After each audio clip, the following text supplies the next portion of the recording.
layo ka na.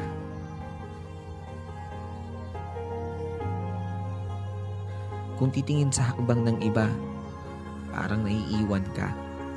Pero kung sarili ang bibigyang pansin, aba, umuusad ka.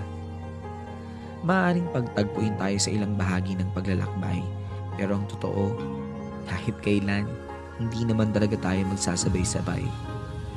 Magkaiba ang panahon, magkaiba ang daan, magkaiba ang oras, magkaiba ang bilis.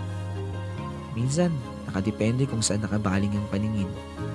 Pero isa lang ang sigurado, kahit mabagal, kahit pahinto-hinto, kahit nakakapagod, kahit nakakahapo, sa huli, makakarating. Huwag na huwag susuko.